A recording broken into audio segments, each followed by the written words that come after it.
Hi, and welcome to the Captioned Life, a show for the most casual and dedicated fans of comics and a member of the Comic Watch family. I'm your host, Sean. Join me and discover what the world of comics and graphic novels have to offer. From one-on-one interviews with industry professionals, roundtable discussions with passionate fans, and reviews on the latest comics, TV shows, and movies. Now let's dive right on in. Hello, everyone, and welcome back to the show. As many of you know, Disney has wrapped up their D23 Expo, which is a major event they hold every other year to announce all their major projects they have planned for the future. This includes films, TV shows, games, parks, anything Disney related. So many things were revealed at D23. We're going to talk about them in this episode. Now, this is being recorded Sunday night of the Expo, so anything that gets announced or updated between now and the release of this episode won't be captured. But before we start our D23 discussion, we do have a special guest joining us to give her thoughts and insights about what came out from the Expo, and that is Rianna Paez. Better known as Marvel Twin on TikTok, Rianna is in fact a twin, and she is in love with Marvel. She is a Marvel merch content creator and loves sharing her merch and collectible finds with everyone. Rianna loves roaming Avengers Campus and Disney's California Adventure while sipping on a nice cold iced coffee. In addition to creating content, she currently works in the medical field for about 13 years. She is a proud wife, but the number one role she most proudly claims is being a mother to her incredible daughter. Her dream not one day is to be employed by Marvel. It's a big dream, but it's one she won't ever stop working towards. Please welcome to the show, Rianna. Thanks you for coming on the show today. Hi, thank you for having me. I'm so excited. Yeah, I am very excited to have you on here. And I know the first time we had connected, I think, was through TikTok when I watched some of your videos about your merchandise that you buy and everything. Can you tell us a little bit about what specifically the kind of merchandise that you like to collect and show off in your TikToks? Almost definitely. So I started off collecting lounge flies first. I specifically love to collect Marvel lounge flies. I've built up quite a collection now. I then moved on to Funko Pops. As you can see behind me, I have so many Funko Pops and yeah, so many. And my collection mainly consists of Marvel Funko Pops. And I'm now dabbling into Hot Toys. So oh, nice. So what's easing my way in? So what exactly is Hot Toys for those that aren't familiar with that? Okay, so Hot Toys are essentially what you would think of as a Barbie doll, right? That's the best that I could think of. But these are so amazing. They're extremely detailed. I'm not sure if all of them, like throughout their whole entire history, have been hand painted, but I know the ones that are coming out now are hand painted, which I think is so amazing, and it really adds to the detail. They are a bit pricey though. I only own one at the moment. I do have two on pre-order, so that's something I'm adding to my collection. Nice. Is Hot Toys like the name of the company or? So that's the name of the manufacturer. And so I am collecting Marvel Hot Toys. So right now I currently have Hawkeye as Ronin. So that one's nice. Really awesome. Yeah. That's awesome. So, yeah. Definitely. And what are the other two you have on pre-orders? So I have Scarlet Witch. Actually, I have two of Scarlet Witch, one from WandaVision and the other one's from Multiverse of Madness. And I forgot to add that I have a third. I also ordered Doctor Strange. Yeah, we all know how much you love Doctor Strange. Yeah. Not a problem. And what's funny is I said this in my last episode as well too, is I actually don't hate Doctor Strange as much as I let on in TikTok. I make a lot of videos just talking about how I just wish he would disappear. It's more like I never cared for the character, so it's like always been just uninteresting to me. But it's a lot more fun just to make it sound like you hate him, totally. and just wish that he never existed. So, definitely. Yeah. So, but no, that's cool. That's still great. When you get those, I'd be really excited to see what that looks like on your TikTok and everything. Yeah. So, well, great. Well, before we jump into D23, I always like to ask our guests something about their origin story. And with you being both a huge Marvel fan and a Disney fan, I want to ask you, what is your Marvel and or Disney origin story? What event or what thing or person got you into those things, and what made you decide to become a lifelong fan of Disney and Marvel? Yes, so Disney, as most people fall in love with Disney when they're young, when they're a little kid. So that's when my love for Disney began. My mom took me to Disneyland all the time. So, and that carried with me, up until now. I go probably once or twice a week. So Hmm. that's really amazing. Marvel specifically, when Thor came out in theaters, I remember going to watch Thor with a friend, Hmm. and I just fell in love with Thor and Loki's dynamic. I thought it was so cool and so amazing. And Yeah. then I went back and watched the films that came out before Thor, and I just kind of followed every movie that came out after that. And as far as collecting like my Marvel merch, that recently came on within the past 2 years, but yeah, Mhm. Marvel is just a huge part of my life, and I'm so excited for all the upcoming projects and everything that has been announced this year. So yeah. Awesome. Thank you. Well, I have to say that my wife also loves Thor, but probably for a different reason. So, but yeah, no, that's awesome. Thank you very much for sharing that with us. Of So, course. well, we're about to talk about D23. And before we jump into that, I want to ask you, have you ever been to D23 before? I have not. Okay. I'm I so have not sad. either. I had a ticket in my cart to check out this year, but they ended up selling out. Oh. I let it hang in there too long. I know. It seems like it's just like San Diego Comic Con. As soon as it's in your cart, you got to check out immediately. Otherwise, it's going Yeah, to be gone. Yeah. So, definitely. well, there's, 2 years from now, hopefully you'll be able to go, Oh, right? I will definitely be there. Well, and I have to say, I briefly heard of D23 maybe a few years ago, but I understood it as the like membership that you could be a part of. Oh yeah, yeah. I never realized there was an expo to it or anything like that. So this is the first time I've actually had it in the background to live stream and watch it. And it just seems like it's a really fun and exciting experience to go and attend live in person. So I will say that I'm probably going to try to put D23 on one of my convention lists to try to attend in the future as well too. So Yeah, it would be awesome. yeah.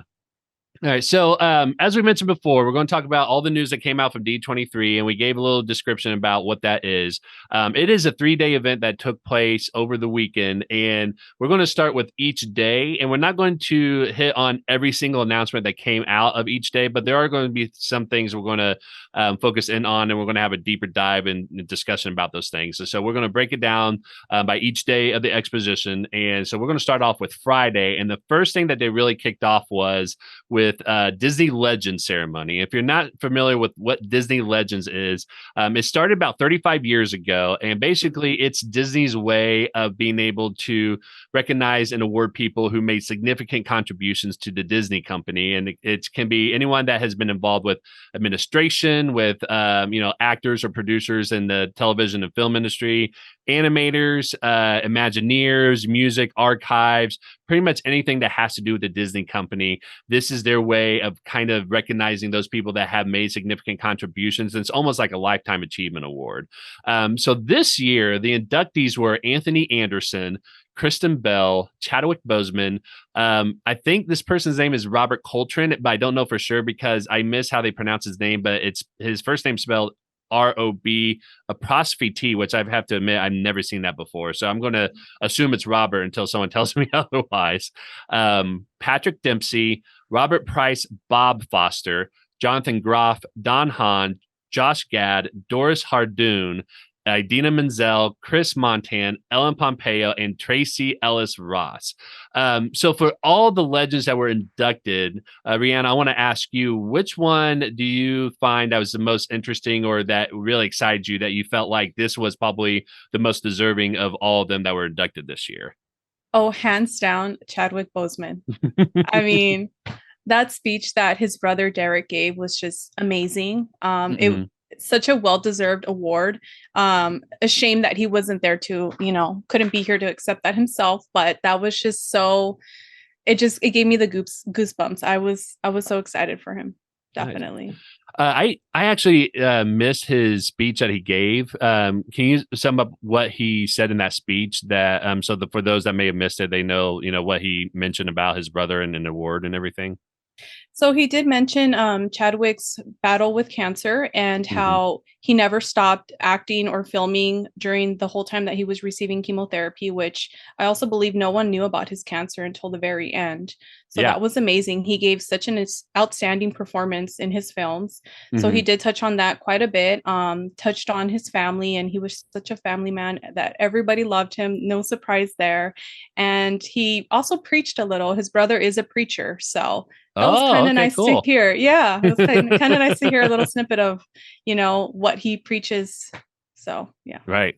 Oh, cool. Awesome. Yeah, with I think Chadwick legacy is just so profound because of not only him becoming T'Challa in the MCU, but him as a person really resembles that character and was a real life T'Challa for a lot of people. Just like you said, nobody really realized that he was battling cancer until towards the end, and that even up until that point, it was amazing how often he was going to visit children in the children's hospitals and trying to be, just an inspiration and hope for those children, and was just doing a lot and not letting his cancer, hold him back and everything. So I think he was just such an inspiration for so many people. So I think Chadwick Boseman was definitely deserving of the award.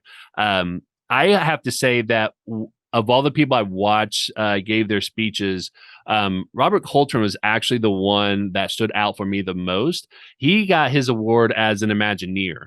And his speech was so inspiring because he really seemed to embody the spirit of Walt Disney with the joy and the fun and the laugh that he has with being an Imagineer and being part of that company. He made a lot of great jokes, but he also pointed out the fact that Imagineers don't always get the credit that they deserve. So one of the things that he had said that was such a eye-opening thing that made me think about how I can try to give more recognition to Imagineers and people behind the scenes is that when you go to a play, when you go to the movie, you see all those credits listed on who made that movie or who made the television show or who did this or that, or even a musical production, right? When you go to the rides at the Disney parks, you don't see any of that anywhere. When you go to the rides, you don't get to see who were the Imagineers that worked on this ride. There's not a list of them anywhere. And so he really pointed out how these are the people that really make fantasies come true for people, and they don't get the recognition as a lot of other people do for Disney as well too. So I thought his speech was just really inspiring. That was eye-opening, but he really seemed to love the fact that he was an Imagineer, that he was part of the Disney company, and I wish I knew about him sooner, because he just seemed like a really awe-inspiring and a really great person just to get to know and even try to meet one day. So I love that fact, and I love the fact that they've been trying to recognize people that aren't at the forefront of what people, the general public, tend to see as well too. So the fact that they had, I think, multiple Imagineers, I think they had somebody from archives or administration on this list.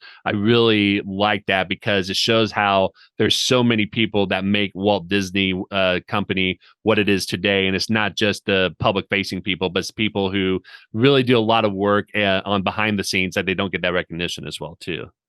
Yeah, prior to watching the live stream for the awards, I didn't know that Imagineers were a part of it. I didn't know that they were able to be recipients of this award. So it was a nice surprise for me because I love everything behind the scenes. Like, I would love to go and just watch them build, construct, and come up with concepts for a ride. Like, that would be so cool. Like, that excites me more than actually going to the parks. I know that sounds weird, but so to see that, Imagineers also were recipients of this award, it was just so amazing. That was so cool. Definitely.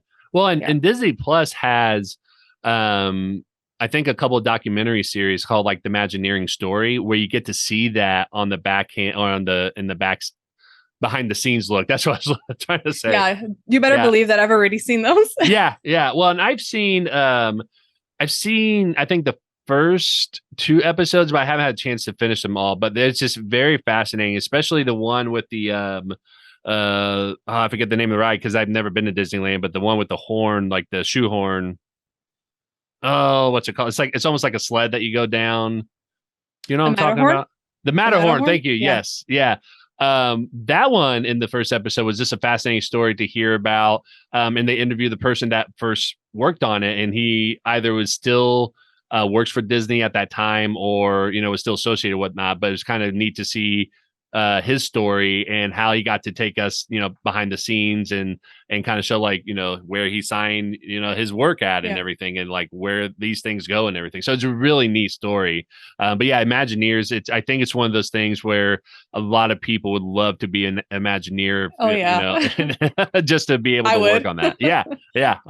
So okay, so that was Disney Legends. So later on, we had a little glimpse of Disney and Marvel games. Now, I know, Rianna, you said you're not a big game person. I'm not. And that's totally fine. I am a game person in the sense that I love to play games, but I know there are people who are hardcore about. They could tell me the specific kind of games and the companies that work on them, and what, like all the little details about the industry. And I'm just like, if I play the game and I like it, that is it for me, So, so I do want to hit a few things that I think are really exciting. There were a lot of games mentioned, so I'm not going to hit all of them, but I will put a link to an article that lists them all in the show notes. I will say one thing I wanted to point out is it looks like they're adding a Disney Illusion Island game that's exclusive to Switch. I'm just pointing this out because the animation looks very similar to Mickey and Minnie's Runaway Railroad roller coaster that we have at Disney World. And I got to say, I don't like that animation for that ride. So I'm not excited about this game at all for that reason, because that is that same animation there. So they are remastering a game called Gargoyles, which do you know? Are you familiar with Gargoyles, like in the cartoon show that came out in the 90s? I am not. Okay. And that's totally fine. I grew up with Gargoyles. Like I watched that as part of my Disney afternoon lineup when I was a kid. And I remember Gargoyles and loved that. I didn't play the game, but apparently they've taken that game that was made in the 90s, I think for Sega Genesis, and they're remastering it and releasing it, which I find it really interesting because I know nostalgia is a big market right now. Just did not realize that Gargoyles was part of that big market for them. So, but Marvel did announce 4 games that they're releasing. And I think they announced actually a few more, but there's 4 main ones. One is called Marvel Snap, which is a mobile deck building game that's launching next month, October 18th. Midnight Suns, which I know is a highly anticipated game, just got a release date of December 2nd of this year. And starting October, they're going to be releasing like trailer shorts of the characters that'll be in the game. What's interesting is if you haven't heard about Midnight Suns, it's going to be available for mobile, PC, and console, but plays like a mobile game a whole lot because it's not one where it's a role fighting game necessarily, but it's like a mobile game where you tell the character like what to do and then they'll do the action or whatever. So it's an interesting concept that I haven't seen them do in the console. So I'll be curious to see how that works. But the 2 games I think that everyone's excited about is there is a untitled Captain America and Black Panther game coming out. They haven't gave a name to it, obviously, since it's untitled, but it's supposed to take place in World War II, and Captain America and Black Panther are going to be meeting each other, and each of them will have somebody that's teaming up with them as well, too. So I think Captain America will have another troop that's from the battalion, and I think Black Panther is supposed to have a Wakandan spy working with them as well, too. So they just released like a 45-second teaser, no gameplay or anything, but that's how they announced it. But I think the most exciting one is, Rianna, have you heard of Pokemon Go, played that or anything? I've heard of it and I've seen people play it. Gotcha. I haven't played it. Gotcha. Yeah, no, not a problem. And I have played a couple of times, but I didn't start playing it until I saw everybody talking about it. And when I went outside at the time and saw a lot of people on their phones like playing the game, like that's what piqued my interest. But Marvel announced that they are creating a game like that, and I'm going to say it's exactly like that because it's made by the same company that's worked on Pokemon Go and the Harry Potter version, Niantic. And so it's called Marvel World of Heroes. It's coming out in 2023. So if you're a fan of Pokemon Go and you love Marvel, this game's going to be up. It's really going to be up your alley. So, so they announced that. So let's go to the last thing that we want to touch base on for Friday, and that is Disney Studio Films. So they announced, they did a few things. They announced new movies and for Disney Plus and for theaters, but they also released some new trailers as well too. So Hocus Pocus, they announced with releasing a trailer that's going to come out on Disney Plus September 24th. They also revealed a new trailer of Disenchanted, which is the sequel to the movie Enchanted with Patrick Dempsey and Amy Adams. And that's going to release for Christmas around November 24th on Disney Plus. And then they also announced that they're going to be doing Peter Pan and Wendy with Jude Law as Hook. And that's going to come out in 2023. They're doing another Haunted Mansion movie that's coming out in 2023. Mufasa the Lion King will come out in theaters in 2024. Snow White will be coming, a live action version of that with Gal Gadot, I think, as the evil queen. And I think Rachel Zegler, who is from West Side Story, is going to be playing Snow White. And then they also released a trailer for The Little Mermaid that's coming out in theaters May of 2023. So, Rianna, with all these announcements and new trailers that dropped from Disney Studios, which one of these movies are you really excited about? Oh gosh, there's so many. But if I had to nail it down, I'm definitely excited for The Little Mermaid. Huge Ariel fan, so I'm really excited for that one. I'm excited for the live action version of Snow White. Yeah, like I'm so stoked. And the Peter Pan and Wendy. I'm all for Neverland. So Yes, yeah. Now with Little Mermaid, what'd you think of the trailer? Did you get a chance to watch that? I did. I caught a little sneak peek of that, and I think it looks stunning from what I saw. Mhm. Ariel, she looks beautiful, so I just can't wait. I'm so excited. I have goosebumps right now thinking about it. So Well, and they included a clip of her singing, and her voice was just majestic. Like yeah, it added her own flavor to it. But then when she sang that last part of their world, it was just like listening to what we grew up with the animation. It was just like spot yeah, on. But yeah, I was just floored with just how much excitement I got from a 45-second trailer. I think yeah. it technically was a minute, but it was just, yeah, it was so powerful and so exciting. Like you said, it didn't reveal a whole lot other than just kind of showing Ariel and her singing that little bit at the end. But I mean, I think that's all they needed to do, really, because we all Yeah. know the movie and we know what's going to be in there and everything. But I mean, we still have, almost 9 months away from it being released. So they're going to release more trailers as they get closer. But I think that looks like it's going to be a really well done movie. Yeah, definitely. And I'm excited to see the behind the scenes on that one. Yeah, yeah. Oh, they're going to do that Oh and release yeah, it on for Disney sure. Plus, just like what they've Yeah. been doing with all the others. So, I love that they've been doing that because I watch them all. oh, do you? Yeah, I do. That's like my favorite thing to do. I just love to learn. Yeah, like we talked about earlier, the Imagineers, people working in production on the sets, they don't get enough credit for this. And there's so much work that goes into it. So, Yes. I'm going to support them and keep watching them so they can keep making them. Oh yeah, definitely. Well, and I think um, what I love about what they're doing with releasing this is that it's not something that's exclusive to like DVDs or anything anymore, and that it's its own thing. Yeah. Just like what you said, so it shows all the work that goes behind it. That they don't just interview the actors and the directors, but they also interview some of the makeup artists and the Yeah. the costuming department, all that. And so it does give a glimpse of all the work that goes into making the movie or the series. I will be honest to say that I think I've only seen a couple of them so far, and they've been Marvel based, WandaVision and Hawkeye. But from what I saw, it just made you really appreciate all the work that went behind the scenes and making those things, come to life with and bringing that all out to the audience with us as well too. Yeah, definitely. I think for me, I'm kind of torn between Hocus Pocus 2 and Disenchanted because Hocus Pocus was a movie that came out when I was a kid. And so it has that nostalgic meaning to me. And it's Halloween. I love anything that's like tied to a holiday because I'm just a sucker for anything that's holiday related, to be honest. But it's got to be between those two because Enchanted was a movie that was really meaningful for my wife and I because we watched that when it came out. I think when we were engaged or dating or along those lines. And so that has special meaning to us. And so those two are probably really high on my list of what I'm really anticipating. But I have to say that Peter Pan and Wendy, I'm very intrigued by because it's supposed to come out next year, but we still don't know much about that movie in terms of one, curious why it's called Peter Pan and Wendy and not just Peter Pan or Neverland or Yeah. whatnot. And if it's just another adaptation, if it's I don't even know if it's animated or live. It looks like it might be live action, but I'm not even sure about that. Yeah, it does look like it's going to be live action, which I hope. Yeah, yeah. So it'll be really interesting because I don't know like how many iterations that they've made of Peter Pan, but I know they made quite a bit. And I gotta say, my favorite adaptation is Hook, which I know is not an adaptation of the book, but I just love that version of the movie.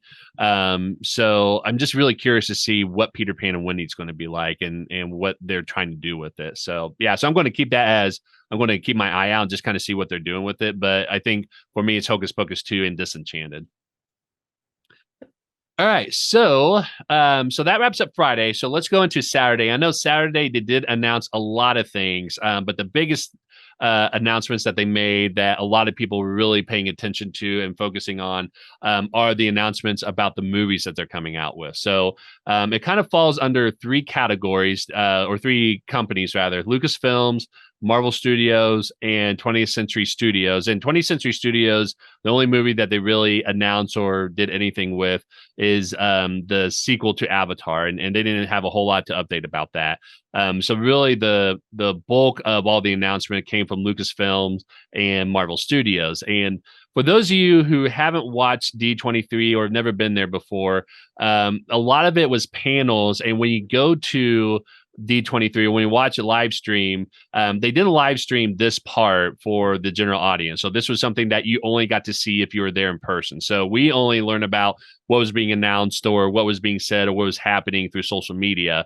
But a lot of this stuff was exclusive just to the people who were there. So a lot of the things that we've heard about with people, seeing the trailers or anything like that, that was a sneak peek that was only allowed by the people who are in attendance, and it's not going to be released to general public. So with that being said, let's talk a little bit about Lucasfilm movies and just kind of mention them for right now, because I know you and I, we're both kind of casual Star Wars fan. We haven't really, I know you said you've only watched Kenobi so far. Yeah.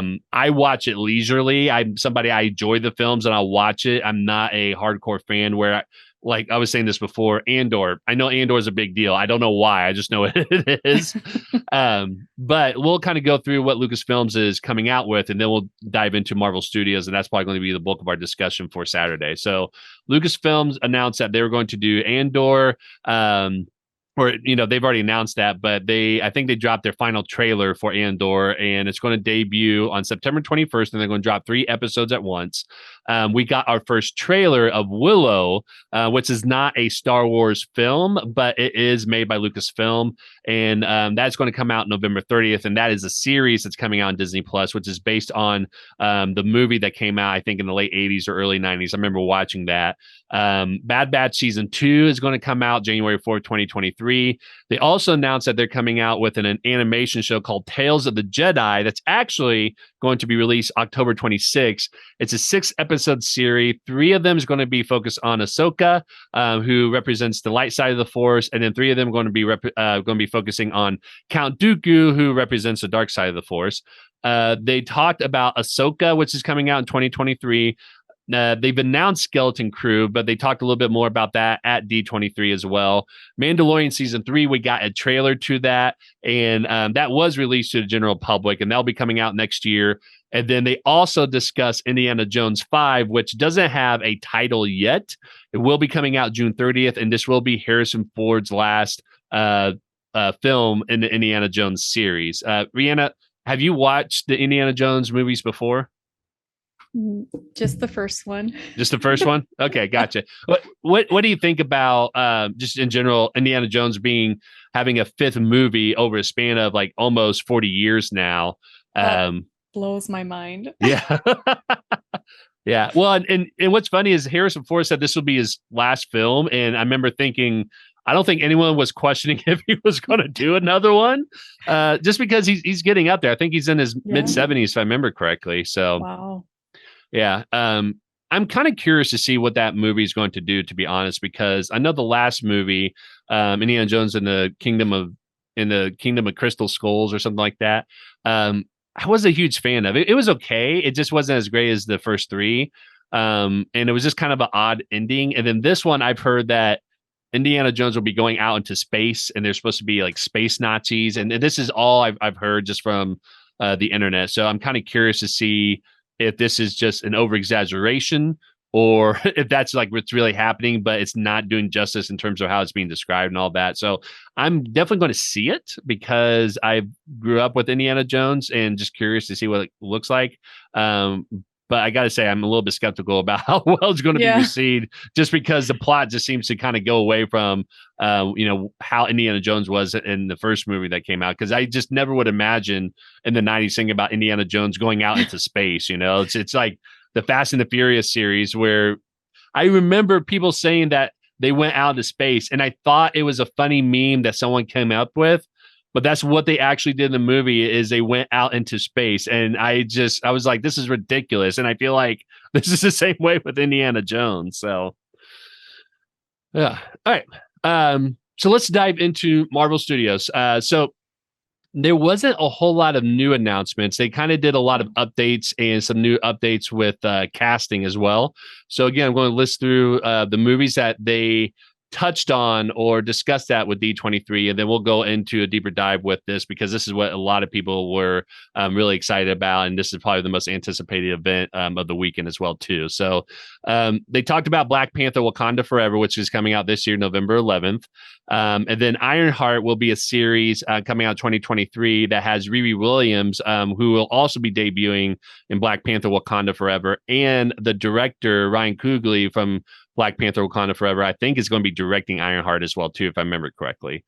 Ant-Man the Wasp: Quantumania, they had the cast come out for that, and that will be coming out February 17, 2023. And those who are in attendance got a sneak peek to the trailer that they made for Ant-Man the Wasp. And again, only people that got to see it were the people that are in attendance. They did announce a new project that they're actually releasing this October 7th. This was just a rumor up until now, but the fact that this was pretty, the lid was closed tight on this and we didn't hear anything until just now is pretty impressive. But it is Werewolf by Night, and this was a Halloween special that they planned on releasing this year, and they did release a trailer to give everybody a little snippet of what to expect with that. After that, we got Secret Invasion that's coming out next year. We got a look for their first trailer, and we did, as the general public outside of D23, did get to see the trailer for Secret Invasions and Werewolf by Night. So those are the only two that we got to see. Everything else was at D23. Then they also talked about Armor Wars. Loki season 2 is coming out next year. They had confirmed Fantastic Four director, which is going to be Matt. I forget his last name. Do you remember what his last name is? I don't. Oh my gosh, yeah, I had it earlier and I can't remember, but he directed WandaVision, and so he will be directing Fantastic Four. So that was confirmed earlier this week, but they just made a statement of recognition that he will be directing it, and that's all that they said for Fantastic Four. They didn't say anything else. They brought the cast of Echo up, and then they also brought up Charlie Cox and Vincent D'Onofrio for Daredevil Born Again series that's coming out in 2024. They talked about Captain America: New World Order, and they confirmed that Tim Blake Nelson will return as the leader, who was in The Incredible Hulk that came out in 2008. So a lot of people are really excited about that. They revealed the lineup for the Thunderbolts, which released July 26, 2024. So they confirmed that Valentina is still going to be leading the Thunderbolts, and that they're going to have Ghost from Ant-Man the Wasp. They're going to have Red Guardian. They're going to have Yelena as Black Widow. They're going to have Bucky. They're going to have the Taskmaster, and I think that's it. For the team. And so they revealed the lineup of who's going to make up the Thunderbolts. And then they brought up to end the panel, they brought up the cast for the Marvels that's going to be coming out next year, July 28th. So a long list of all the things that they're coming out with. Rianna, I wanted to ask you, from all those projects that they announced from Marvel Studios, which ones were you really excited about? Which one surprised you? What's your thoughts about what they announced at D23? Okay, so definitely Thunderbolts. I'm so excited for that one. Good. It'll be something totally different, I feel. It was so nice that they brought the cast out. Florence Pugh, who plays Yelena, she wasn't there, but she had like a little video recording that they played. I'm also excited for Captain America: New World Order. Oh my gosh, that was amazing. I'm so excited. I love Sam Wilson. He's one of my favorite characters, so that really excites me. I was surprised about Daredevil. So I kind of read somewhere that it's not like a season 4, but like a new story or a new, I don't. So I've never seen Daredevil. Oh, Shocker. really? Yeah. So Well, I I need have to this. watch it. Yes. Well, and it's on Disney Plus now. And I got to say, you probably know I'm a huge Daredevil fan. Yes. But yeah, so the Netflix series came out, I think it started in 2016, and it had a TVMA rating because it's a lot more gruesome than what you might expect on a Disney Plus series that we've had so far. But they're all fantastic. The performances were just so well done, and it made sense why they wanted to bring Vincent D'Onofrio and Charlie Cox back into the MCU, because they were just so well received with the Netflix and how everybody really enjoyed their performances and their characters. And so, what you had said, yes, I think Charlie Cox actually confirmed this today, if I remember correctly, that he said that this is not like a season 4 of the Netflix series. So this is going to be its own thing, which kind of brings up the question of what does that mean exactly? Because we all love Yeah. to analyze and kind of put everything under a Hmm. microscope of, what does that detail mean? So a lot of people are asking, like, does this mean that it is a continuation of Daredevil from Netflix series, but it's just like a new story, or is this a new version of Daredevil that is not the same Daredevil that we got from the Netflix series? So a lot of people are asking that question. But yeah, so and what's interesting about the series is that this is an 18 episode series, which we have not received from any other Disney Plus project from Marvel Studios yet either. But yeah, so there is a comic run that's under the same name, Born Again, as well. What's interesting is that was pretty much what season 3 of Netflix Daredevil was about, and so I'm really curious to see what Born Again stories are going to come up with, or if it's just that's just the title, but they're going to tell a different story. So it'll be really interesting from my point of view how they do that. But yeah, so I really am very excited about Daredevil Born Again. I love that Charlie Cox is coming back. He was already in Spider-Man No Way Home, and then we're supposed to see him She-Hulk, and we saw Kingpin and Hawkeye. So they've already made their Yeah. debut in the MCU, but just to have a dedicated series is going to be really nice. Yeah. So I definitely have to go back and watch the Netflix seasons, which is now on Disney Plus, right? Yes, they're Yeah. all on So Disney Plus. Yep. I feel like I have to watch that just to kind of know his story Mhm. before this series comes out. So I am excited for that because I did like his small cameo in Spider-Man. Yeah. Everyone in the theaters was screaming, and I'm like, who is this guy?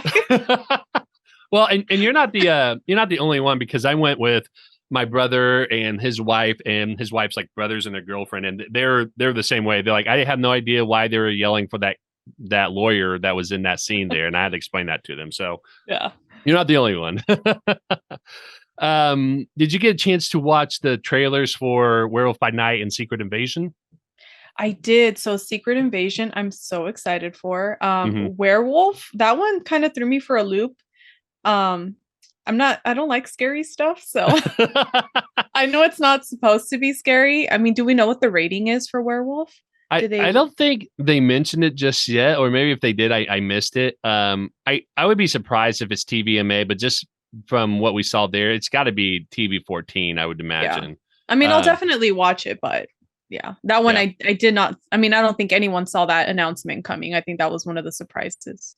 yeah. Well, and I think it was a surprise for me because, like I said, I thought they had announced it a while back, but I guess they never officially announced it. It was just been Hmm. rumors or whatever.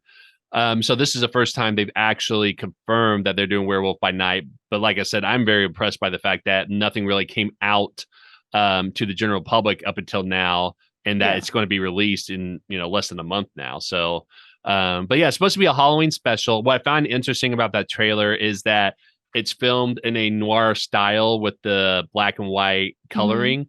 But if you pay attention to the details, it's definitely something that takes place in modern day because of all the devices and the technology and stuff that they have. Um, it's not taking place in the 20s or 30s. That's supposed to simulate. So I think it's just supposed to be a Halloween esque type of feeling, like the monsters that we associate Universal Pictures with. I think it's trying to capture that sort of spirit. And from what I've heard and see people talk about, is that they might they might bring Werewolf by Night to be in the supernatural part of Marvel cinematic universe, because we are getting Black Knight and Blade, Moon Knight, and we're getting all the supernatural part of it, that they think that Werewolf by Night might come in and play a role in that supernatural part later on. So Oh, that'll be interesting. yeah. Definitely. Yeah, definitely. So, but yeah, I'll be honest. I have very little knowledge about Werewolf by Night. I read about him a couple of times, but I don't know much about him at all. And you know, I read about him I think a couple of years ago, and then like can't remember what I read about. So I'm very new to that character. But I think what's nice about what Marvel's trying to do is that they're taking some of the more obscure but beloved characters from the comics and giving them their day in the spotlight to just kind of give people what they want, but also just to see what people like as well too. And I think with Marvel Cinematic Universe, there's been criticism at the beginning of this year about how they felt like every project and every movie was pretty much the same formula with how the movie starts, what the action is like, and they just felt like it was always the same thing. And I think, given the fact that we had WandaVision, that we had Multiverse of Madness, and now that we have She-Hulk and Werewolf by Night, it's very different kinds of movies that I really enjoy watching now because it is different than what we've seen before in the Marvel Cinematic Universe. So Yeah, the multiverse saga is just it's taking a whole new turn and I love it. I'm here for it. So yeah. Did you hear about rumors about Marvel Studios announcing Fantastic Four lineup, X-Men, Deadpool 3? Did you hear any about those rumors and how people are expecting that? not not too much. They didn't really say much about Fantastic Four, did they? No, I the don't only think they thing did. they No, actually did was confirm the director, and that's it. the director, not even the cast or Not the cast. I'm so curious to see who they're gonna cast or who they Yes. casted or Yeah. that'll be interesting. Yeah, But definitely. Well, and there was a lot of rumors leading up to D23 of saying like who was going to be announced as the cast member. One of the biggest piece of news that people were sharing out was that Jodie Comer, who was in Free Guy, was going to play Sue Storm. And so it's always interesting because with these events, there's always these really what we call like really valid sources that says this is what's going to get announced, and then it doesn't. And so it makes you wonder what happens on the back end. But I know there's a lot of expectations about Marvel Studios making updates about those movies, but they didn't, and I'm okay with that because I think Fantastic Four, with the sudden change of director that they've had, I don't think they have to announce anything right now. They could say that for Comic-Con next year. yeah. X-Men, they're probably not quite ready for that. I think they might be introducing a mutant or two in the next couple of years, but a full dedicated X-Men film, they're probably not ready for. In Deadpool 3, they're just start working on it. So I know a lot of people were expecting some of those things, but it didn't happen, and I think that's okay. So Yeah, definitely. yeah.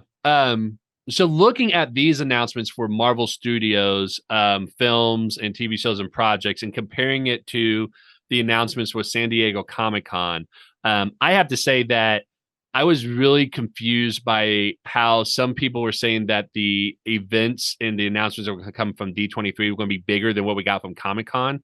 But it felt like that wasn't the case. I felt like Comic-Con gave us a lot more new content and new updates than D23. Did you feel the same way? I felt the exact same way. I remember hearing from so many people that D23 announcements were going to be they were saving the bigger announcements for D23 and Mhm.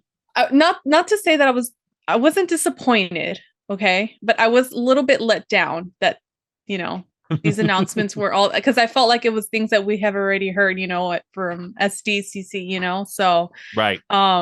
yeah, I kind of wish I was at San Diego Comic-Con to see the timeline for the multiverse saga. That would have been cool to see that in person. Mhm. The announcement for, the rest of the multiverse saga. I mean, I know we have Yes. some blank spots, and I honestly thought that those blank spots was what was going to be announced at D23, That's what everybody thought. Yeah. So That's what I thought too. And I think that's what we were all expecting because of how they said that.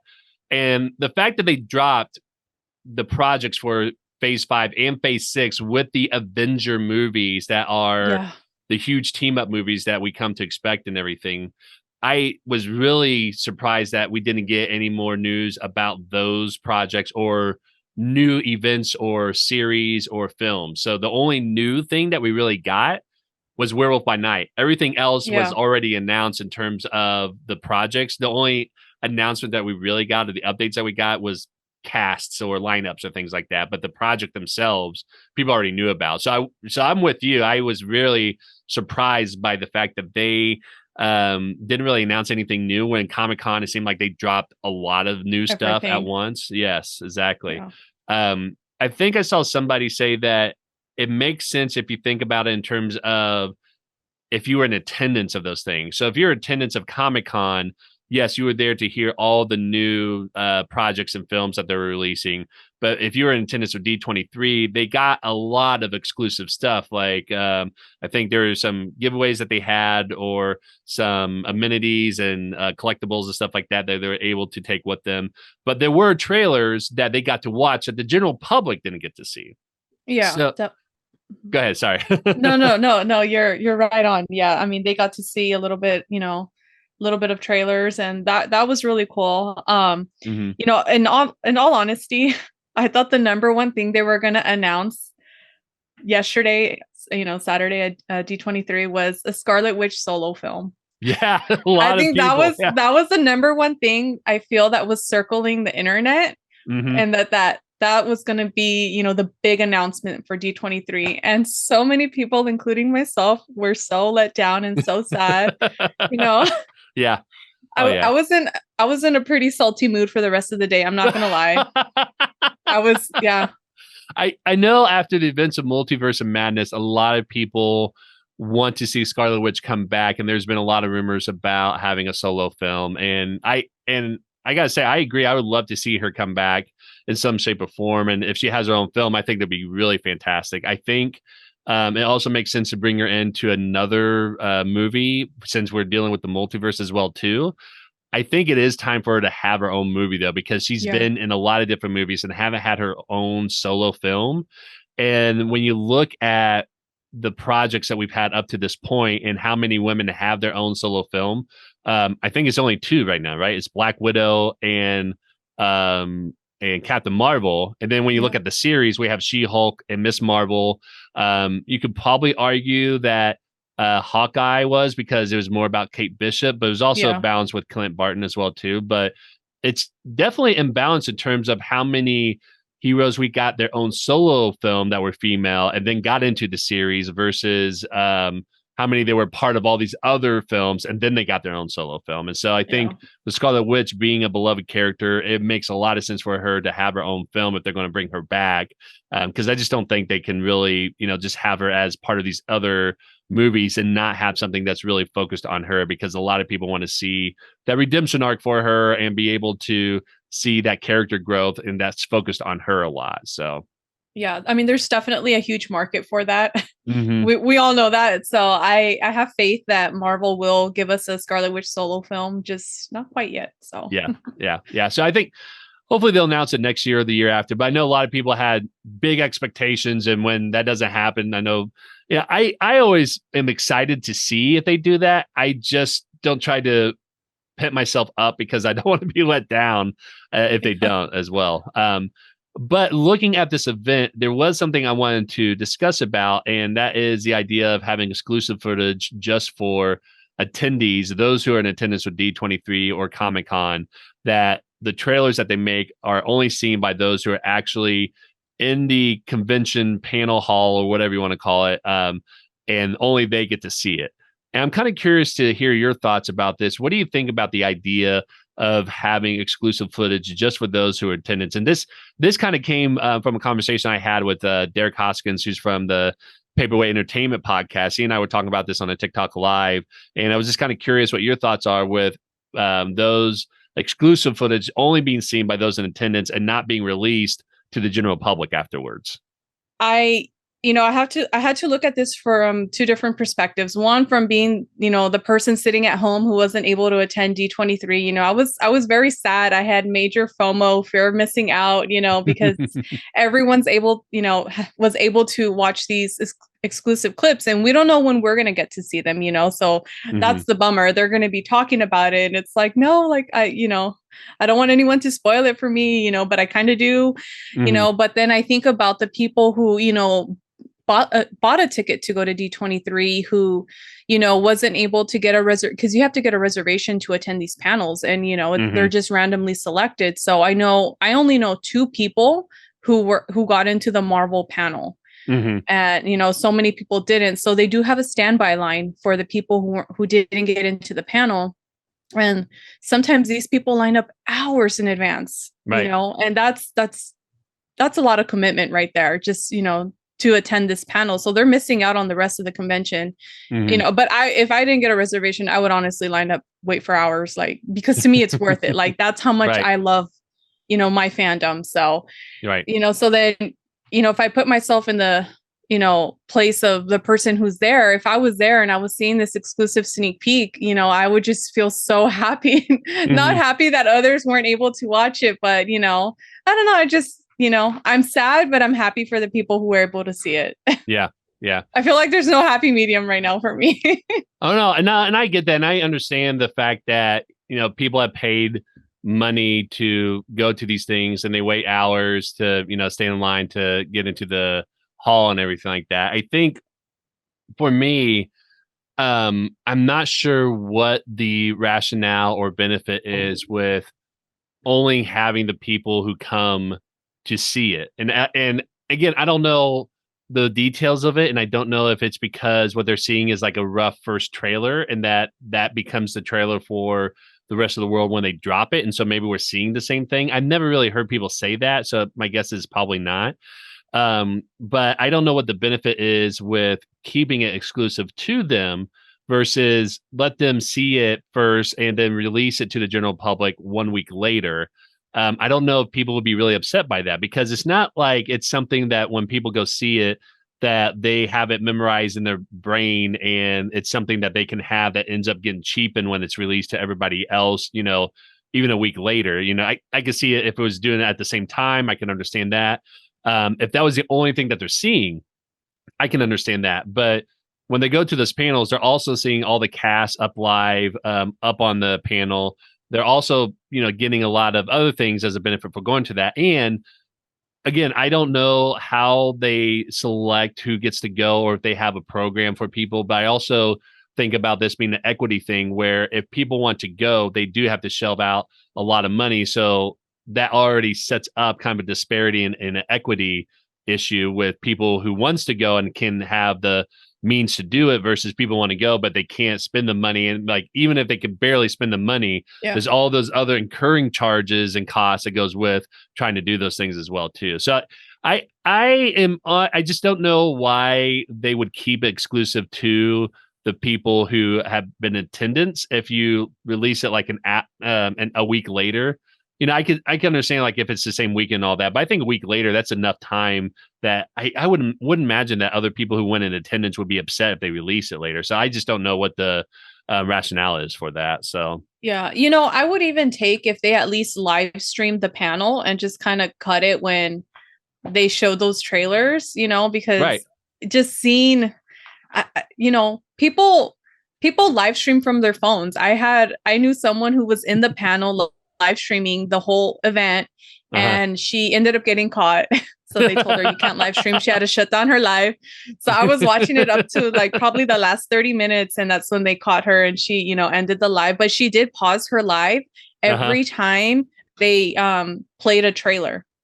So she would pause it. Yeah, she paused it. Okay. I'm not sure why, but I'm like, okay, that's, what? It's fair. Like, thank you for taking a risk and live streaming this for us, people at home who can't be there. It was so nice to see that. So nice to see the cast, like the cast from all the different movies on stage and them just talking about it. That was so cool. I didn't mind that she paused her live when they played the trailer, but she took a risk and getting kicked out, so. Yeah. So did she get kicked? Did she get kicked out? She got caught. I don't think she got kicked out. I think we saw an update, and she actually kind of went viral on Twitter. Oh, really? Her name is Ashley, and people were like, Kevin got Ashley, free Ashley, because she had so many people. She had, I want to say, maybe close to 10,000 people watching her live stream. It was insane. And yeah, but she did it. She said she was fine, that they just told her to shut it down, that she's not allowed to live stream, but she didn't get kicked out. But right. Yeah. I'm sure they have it locked down, and they'll probably have somebody that's scanning the whole social media with some sort of algorithm that is picking up who's live streaming from this area and let's pinpoint like all the Jason Bourne technology that that the government has, right? So Yeah. So no, it'd be fascinating if they did it behind the scenes of D23, like what we're talking about, right? How Yeah, they that planned that.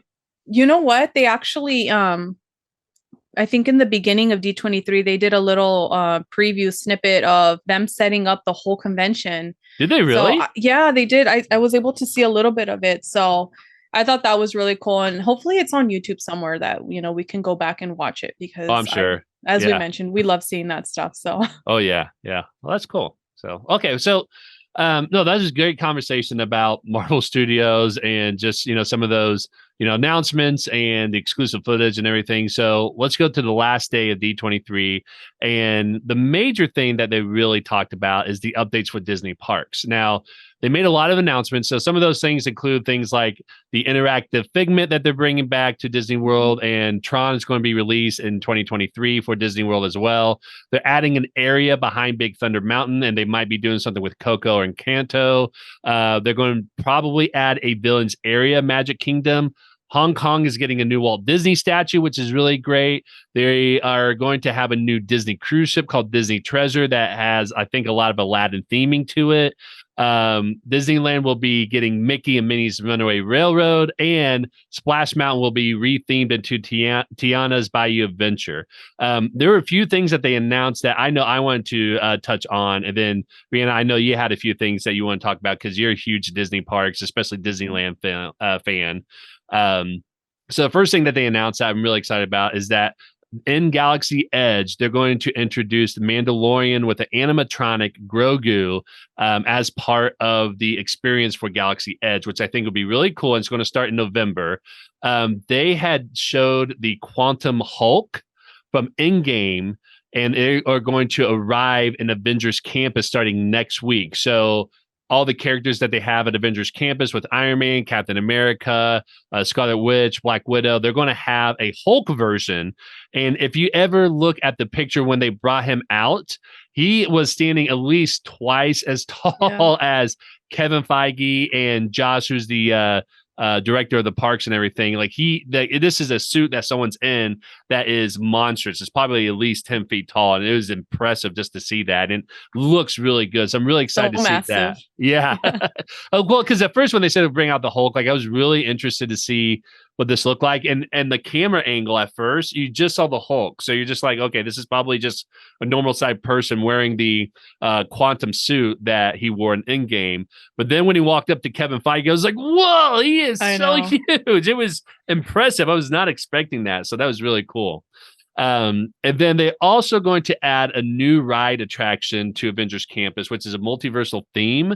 And one of the villains is going to be fighting off King Thanos. So this is really great news for Avengers Campus and for Disneyland. This is really exciting. Rianna, before you go into to those talking points, what do you think about those three things with the Mandalorian, the Quantum Hulk, and the new ride coming to Avengers Campus?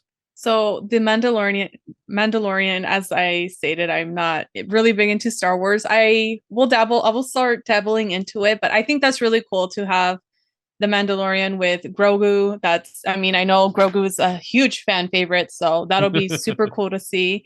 I am beyond stoked for the Hulk. I am so excited, especially in his suit. He looks so amazing. When they first announced that, he would be appearing in Avengers Campus, I had a hard time imagining what that was going to look like, but they exceeded any expectations that I had. So I'm really excited.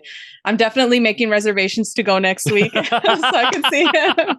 If you do, please take a video, put on TikTok, and tag me in it, because I would love to see that. I definitely will. I mean, the problem with these characters is like, we don't know what time they come out because the characters have their set schedules. Like Scarlet Witch, she, the last appearance she makes is around noon, and then she's gone. I know she's out right now for Oogie Boogie Bash. She's out in the nighttime, but they all kind of have their certain schedules. And if you ask a cast member, they really can't tell you. They're not supposed to tell you. They're just like, oh, they have a mind of their own. They'll be wandering. Right. So they really can't tell you. So it looks like I'll just have to be, in Avengers Campus from opening to closing, and hopefully I'll catch him during that time, which I have no problem because I've done that before. I go there and I do not leave the campus. I absolutely love it there. But you just the new ride, installed for the characters, right? By myself, I'll get my iced coffee. I'll go and I will plot myself on the steps outside the sanctum and just hang out there all day. That is one of my favorite things to do. But Oh, that's awesome. Yeah, I'm so excited for this new ride. I mean, I know Florida has Cosmic Rewind, which I'm super jealous about. I can't wait to go ride that ride, but I'm really excited to see when they're going to start construction on this new ride that we're getting here in California. Right. I'm so excited that they're even expanding Avengers Campus. I mean, it's already amazing as it is, but I mean, to have more of it would be so awesome. So I'm really excited for that. Definitely. Yeah.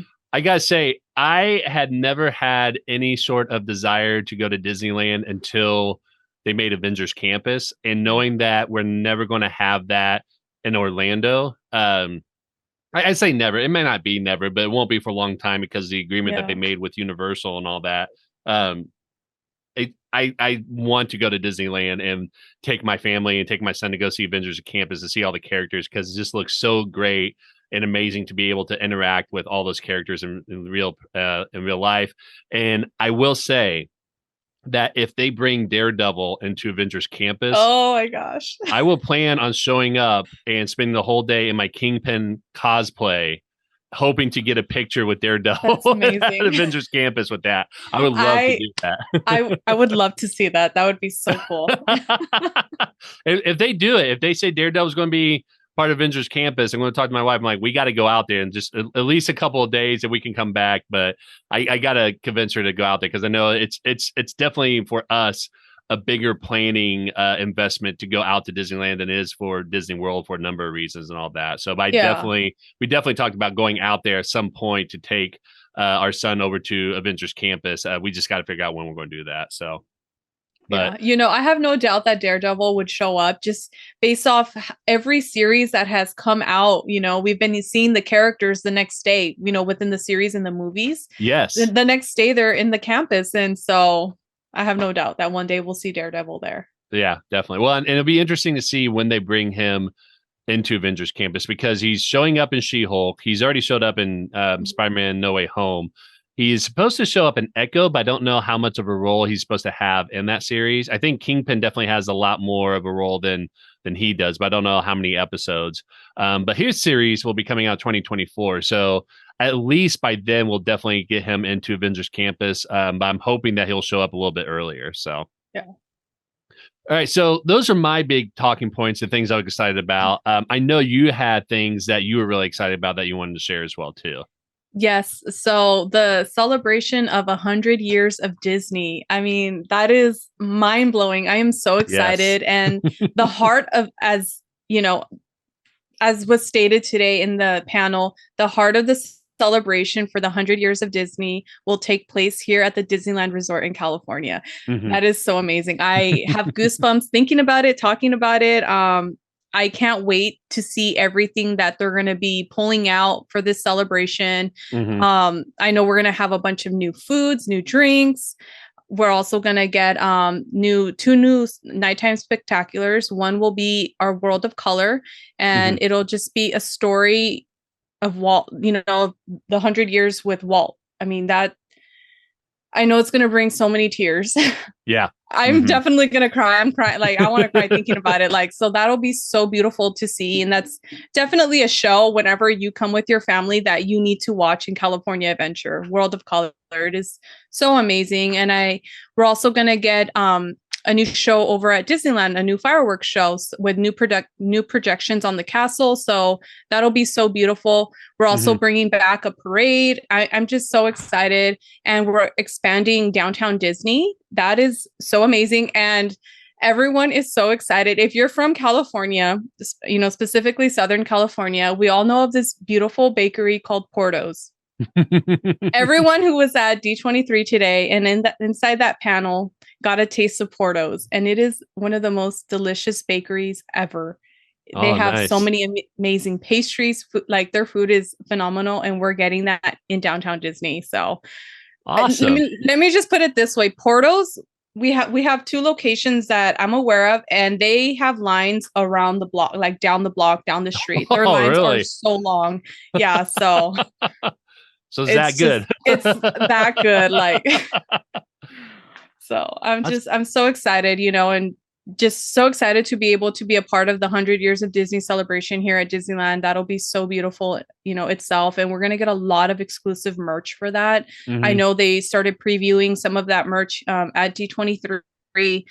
And we have some exclusive like Mickey hats and like mini ears that's completely sold out this weekend. Oh, no kidding. Yeah, they're stunning. They're available right now for pre-order on Shop Disney.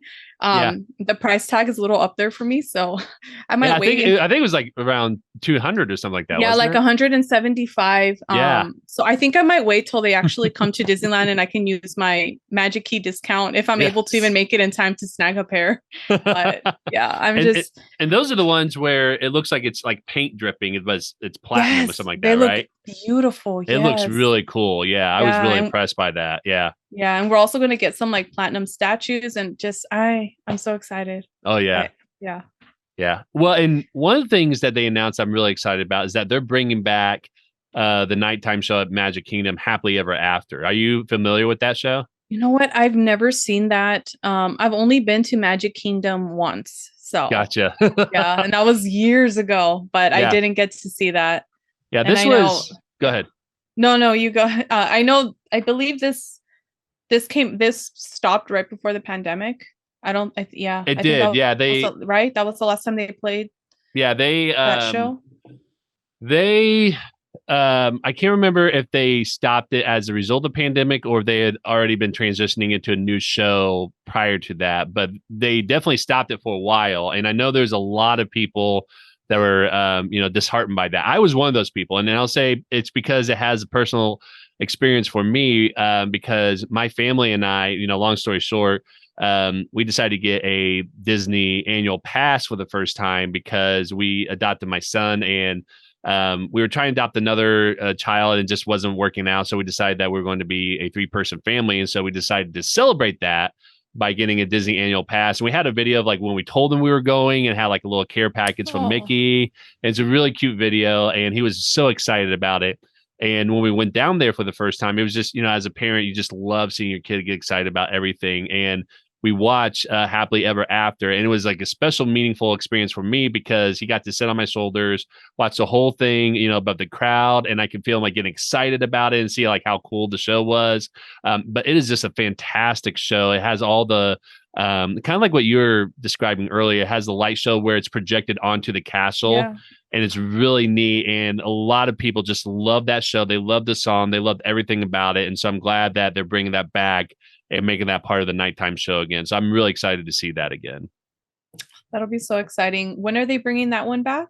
I don't know. They just said they're bringing it back. It's like a lot of things that they say with the parks, like, we're going to bring it back, we're going to do this. And then that was it, I'm like, dang, because I'm going in December to Disney World in Florida. So. Oh, yeah.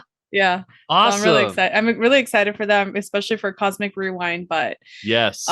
Yeah. And we also have an expansion in our Toontown here at Disneyland, and we're going to get Mickey and Minnie's Runaway Railway. So I know that's a fan favorite over in Florida. Oh, it's so great. Yeah. I've never been on it. So I'm really excited for that. And just the renderings that they had at D23 this weekend, I got to see a few of them online. It looks so beautiful. And, especially for me I have a 6-year-old daughter and she loved Toontown when she was smaller, prior to the pandemic. And it was just a nice place where I could just go sit down and just watch her on the playground. Like that was like so nice for me. Sometimes I wouldn't even go on the other rides. I would go specifically to Toontown and just let her have the time of her life. So to know that they're just revamping it and we're getting this new attraction there, that is so amazing. And I'm so excited for it. That's awesome. Yeah. Mickey and Minnie Runaway Railroad is in Orlando, like you said, and we got to ride that, and it is a lot of fun, and it's really different experience than any of the other rides that they have because it's a trackless coaster or trackless ride. Do they have Rise of the Resistance over at Disneyland, right? Yes. So fun. So it's it's very similar to that kind of technology where they're not on tracks or anything, but they move around. And it's really, really impressive. But it's a smooth ride. It's a lot of fun. It's the animation and project. As much as I hate that style of Mickey, Minnie, and Goofy like animation style, the projection of everything that they had there was just phenomenal. Like I was really impressed by what they could do with the technology and the things that they could really create by using all the space around you and everything. It's very impressive. So I think when you go in Disneyland, you'll enjoy that a lot because it's a really, really fun ride. I'm so excited for it. Yeah. So, well, that wraps up D23 Friday, Saturday, and Sunday. Rianna, I want to thank you for coming on the show and talking about your thoughts with D23 and all the exciting things that they announced. Before I let you go, can you let all of us know where we can find you and your work online? Yes. So I am on TikTok. That is where I am most present. And my handle is at Marvel Twin. It's marvel.twin. And on Instagram, I'm marvel.twin with 2 N's at the end. And I'm also a part of the Nerd Initiative. So my link is in all of my bios. And I have a few articles on there. And I have a creator spotlight video. So yeah, that's where you guys can find me. Yes. And we will put all those links in the show notes, as well as links to all the announcements for D23 in the show notes as well, too. I got to say, when you said Marvel.twin with 2 N's, my mind went to the She-Hulk episode with Madison. Have you seen that yet? Yeah. 2 N's and a Y, but it's not where I love her. Let me tell you, I love her. She is blowing up on social media. So many people love her. They're already talking about spinoff with the Wong series. Yes. That would be amazing. Oh, yeah, I agree. So, well, thanks again for coming on the show. Yeah, thank you so much for having me. This was so much fun. Same here. Thank you. And that wraps up another episode of The Captioned Life. Don't forget to hit the subscribe button. You can follow us on social media at Captioned Life. For more information about us and all of our previous episodes, visit thecaptionedlife.com.